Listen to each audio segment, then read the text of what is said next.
content, aalamin natin yung pagkakaiba, no, o difference ng high regenerative braking as against low regenerative braking. So may pagkakaiba ba? Sino ba mas matipid sa dalawa? At saan mas maganda gamitin yung mga yon? Okay, so simulan natin ngayong araw sa low regenerative braking. Titingnan natin kung ilan ang makukuha natin pupunta tayong clinic. Same distance, same road, no? So let's reset the trip A. Yan. So tingnan natin. Okay. So as usual, early morning traffic, we are still at around 75%. So far we are running 10.9 kilowatt per hour per 100 kilometers. Okay, so ito na tayo, 3.3 kilometers. We have 11 kilowatt per hour per 100 kilometers at 74%. Ating gagawin ay naka high regen naman tayo at eco mode. Okay, so we will be starting at 52%. Titingnan natin kung sino mas matipid sa dalawa, low regen ba o high regen. So like yesterday, traffic din katulad kahapon. Okay, so nakarating na tayo sa clinic. 50%. So 2% din yung nabawas, pareho nung nandun sa kahapon.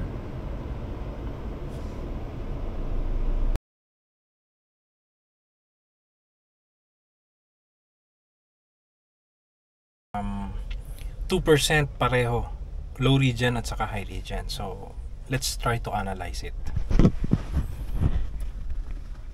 Okay, so here gumawa ako ng konting notes, no. Lumabas kasi sa test natin in 3.3 kilometers, 2% silang pareho, both high regen and low regen. Okay, so paano nangyari yon?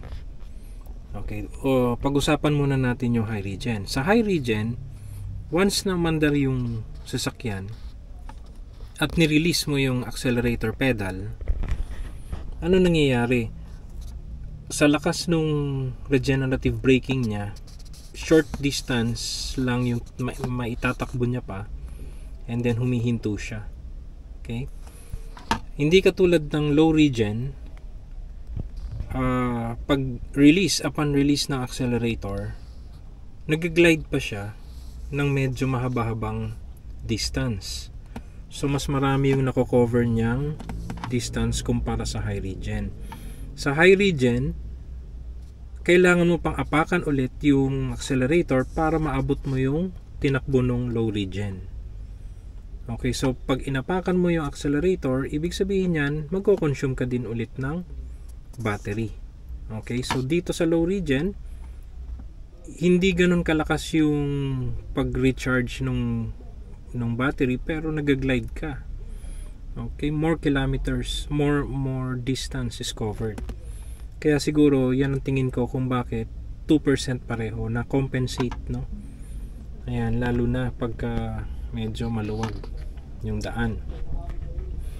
Okay, so anong advantages ngayon ng high regen? Nakita ko ang high regen, bali hindi masyadong gumagamit ng brakes, kaya ang nangyayari, mas na preserve yung brake pads, hindi ka agad nagwe-wear, no? So hindi katulad ng low regen, kadalasan medyo gamit ka ng brakes, and then medyo hard braking pa minsan, no? Kaya yung wear and tear ng brake pads mas mabilis. Yun lang ang difference din nila, no? When it comes to ride, mas smooth ang ride ng low regen kasi pag nirelease mo yung accelerator, parang nag-glide lang siya. Okay? Hindi katulad ng high regen, medyo nagje-jerk. Alam mo yon, yung parang may force na braking force. Kaya yung pasahero gumagalaw pa abante ng konti. Yun yung difference nila. So, saan po pwedeng gamitin yung high regen? No? Best na gagamitin. Tingin ko habang bumababa ka ng downhill. Halimbawa, going down from Antipolo, mahaba-haba yun. So, malaki-laking distance ang po pwedeng i-charge niya.